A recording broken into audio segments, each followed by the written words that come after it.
Hello बच्चों, कैसे हैं आप लोग। आप लोग के लिए एक नया सिस्टम शुरू करने जा रहे हैं हम लोग। एक्चुअली में ये क्लास 8 का एक टॉपिक उठाया जा रहा है आपके लिए, जो लॉकडाउन में आपके सिलेबस के प्रेशर को कम करेगा, आपको रिवाइज करने में भी इससे मदद मिलेगी। तो ये जो टॉपिक है जो मैं आपको एक्सप्लेन करने जा रहा हूँ वो है materials, metal and non metal. Materials क्या होता है, सबसे पहले हम लोग यही बात करेंगे। मटेरियल्स का मतलब क्या होता है, that things made up of single type of substance. एक ही टाइप के सबस्टांस का जो बना हुआ होता है ना, उसको हम लोग मटेरियल बोलते हैं। जैसे इसमें आप देख रहे होंगे मेटल है और नॉन मेटल है। इसमें मेटल और नॉन मेटल के अलावा आपको और एक चीज़ मैं बताऊंगा, दैट इज़ मेटलॉइड।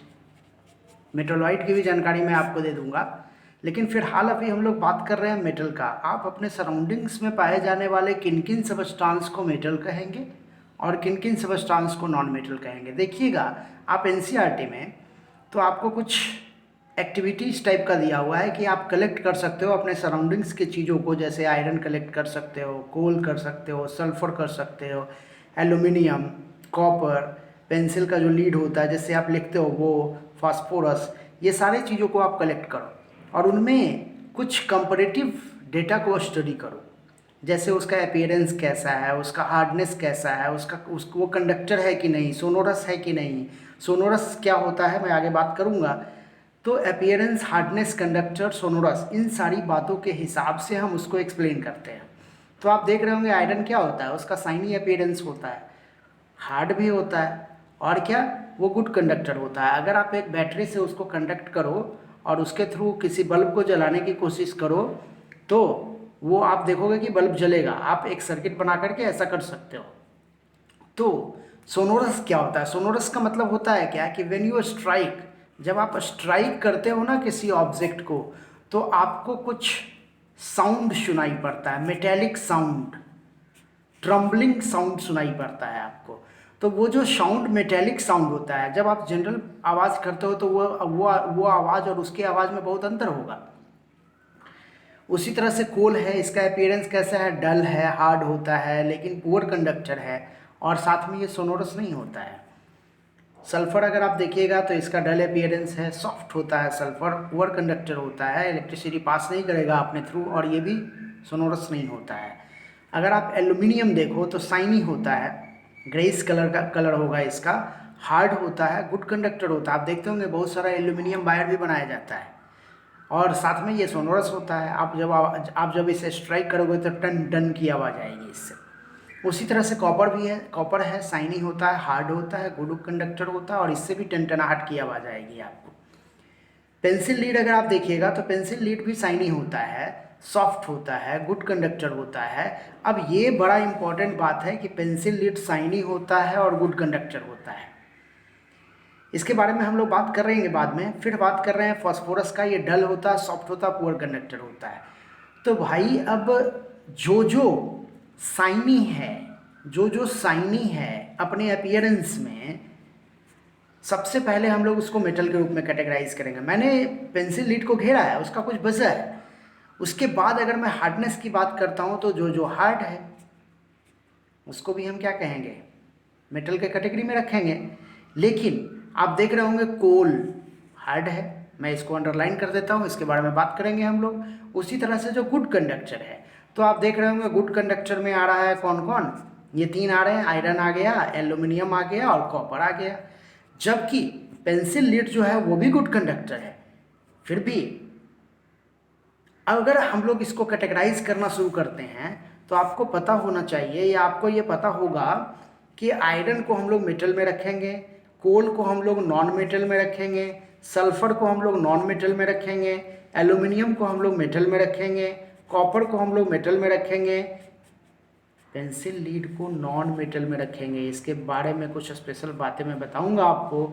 और फास्फोरस को हम लोग किस में रखेंगे, नॉन मेटल में ही रखेंगे।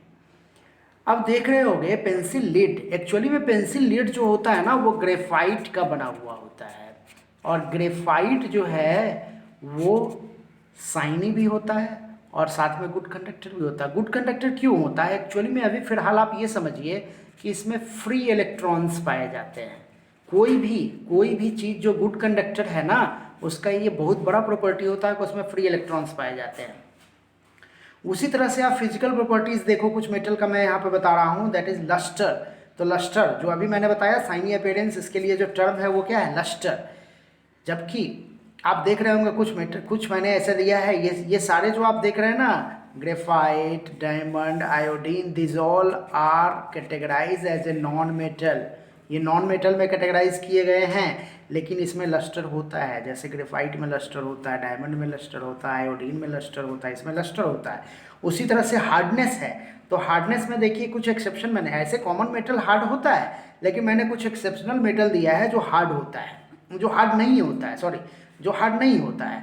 जैसे सोडियम हार्ड नहीं होता है, पोटासियम हार्ड नहीं होता है, लिथियम हार्ड नहीं होता, कैल्शियम हार्ड नहीं होता है। इवन ये ऐसे मेटल हैं जिसको आप कट कर सकते हो, जिसको आप क्या कर सकते हो? कट कर सकते हो नाइफ के द्वारा।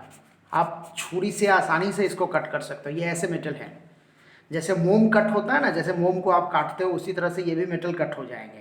ये बहुत इंपॉर्टेंट है, बहुत आगे चल करके आपके लिए बड़ा इंपॉर्टेंट चीज़ आ जाएगा कि सोडियम, पोटासियम, लिथियम, कैल्शियम, ये सब फिजिकल अपीयरेंस इसका नॉन मेटल के जैसा है, फिर भी ये मेटल के जैसा काम करते हैं। वहीं पे अगर आप देख रहे हो, मैंने एक्सेप्शन में दिया है डायमंड, नॉन मेटल के रूप में। डायमंड को मैंने एक्सेप्शन में क्यों रखा है? क्योंकि डायमंड जो होता है वो आपको हार्डेस्ट नेचुरल सब्सटेंस है।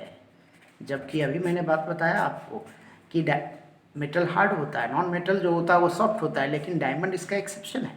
तो ये सब जो मैं बता रहा हूँ ना, इसको स्पेशली आपको ध्यान में रखना है। उसी तरह से मैंने एक टर्म दिया है मेलेबिलिटी। मेलेबिलिटी क्या होता है? एक्चुअली में आप एक मेटल को हैमराइज करो, मतलब अगर आप उसको मारो, पीटो उसको हैमर से, तो जब आप हैमर से पीटोगे ना, तो वो क्या होगा? वो थिन शीट में कन्वर्ट हो जाएगा। इसी को बोलते हैं मेलेबिलिटी। जैसे आपने देखा होगा कि एल्यूमिनियम फॉइल का आपने नाम सुना होगा। आखिर ये एल्यूमिनियम फॉइल बनता कैसे है? तो एल्यूमिनियम का जो मेटल होता है उसको क्या किया जाता है? पीटा जाता है। पीटने की वजह से वो एल्यूमिनियम फॉइल में। उसी तरह से आपने सिल्वर फॉइल का नाम सुना होगा। आप खाते होंगे मिठाई वगैरह, मिठाई में आप देखते होंगे ऊपर में सिल्वर फॉइल लगा हुआ रहता है, तो सिल्वर फॉइल का भी फॉर्मेशन उसी तरह से किया जाता है। मेलेबिलिटी प्रोसेस है ये, मतलब आप किसी मेटल को हैमर्ड करो और वो थिन शीट में कन्वर्ट हो जाए, इसी प्रॉपर्टी को मेलेबिलिटी कहते हैं। अब बात करते हैं डक्टिलिटी का। डक्टिलिटी क्या होता है? आप देखते होंगे मेटेलिक वायर, आपके घरों में देखते होंगे मेटेलिक वायर, जो कॉपर का वायर है, एल्यूमिनियम का वायर है, इवन आयरन का वायर होता है।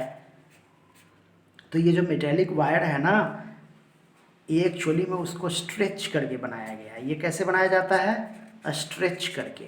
तो स्ट्रेचिंग के बाद, अगर मेटल में ये बहुत इंपॉर्टेंट प्रॉपर्टी होती है कि आप क्या कर सकते हो, एक मेटल को स्ट्रेच कर सकते हो, और स्ट्रेच करने के बाद जो आपको प्रॉपर्टी मिलती है, उससे जो वायर बनता है, इसी वायर में कन्वर्सन वाली प्रॉपर्टी को हम लोग बोलते हैं डक्टिलिटी।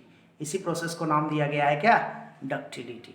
तो इस तरह से हमने क्या क्या समझा कि on the basis of appearance, hardness, conductor, sonorous property के हिसाब से हम लोग बांट सकते हैं कि मेटल कौन, नॉन मेटल कौन। लस्टर, हार्डनेस, मेलेबिलिटी और डक्टिलिटी क्या क्या होता है? तो लस्टर्स क्या होता है? शाइनी अपीयरेंस जो होता है, उसका मैंने एक्सेप्शन बताया। एक्सेप्शन आपको बहुत अच्छे ढंग से याद रखना है, ज़्यादातर क्वेश्चन एक्सेप्शन में आता है, आपसे पूछा जाता है। हार्डनेस का अगर मैंने बताया, तो मैंने बताया कि हार्डनेस का मेटल में एक्सेप्शन आ गया सोडियम, पोटासियम, लिथियम, कैल्शियम। इसको आप इस तरह से याद रख सकते हो, नकली का। देख रहे हो, ये मैं आपको एक ट्रिक बता रहा हूँ, नकली का। आप इस तरह से याद रख सकते हो, ये एक्सेप्शन है मेटेलिक सिस्टम का जो हार्ड नहीं होता है। उसी तरह से मेलेबिलिटी को मैंने बताया कि जब आप एक मेटल को हैमराइज करो, उसको पीटो, और पीटने के बाद वो थिन शीट में कन्वर्ट कर जाता है, तो ऐसी प्रॉपर्टी मेटल में ही पाई जाती है, और उसी प्रॉपर्टी को बोलते हैं मेलेबिलिटी। उसी तरह से डक्टिलिटी क्या होती है? तो एक मेटल को जब आप स्ट्रेच करो और वो थिन वायर में कन्वर्ट हो जाए, तो उसके इस प्रॉपर्टी को बोलते हैं डक्टिलिटी, जिसकी वजह से हम लोग मेटल का वायर बनाते हैं। तो इसके बाद का जो अगला जो टॉपिक होगा, उसमें हम लोग बात करेंगे मेटल के और भी जो प्रॉपर्टीज़ हैं उसके बारे में।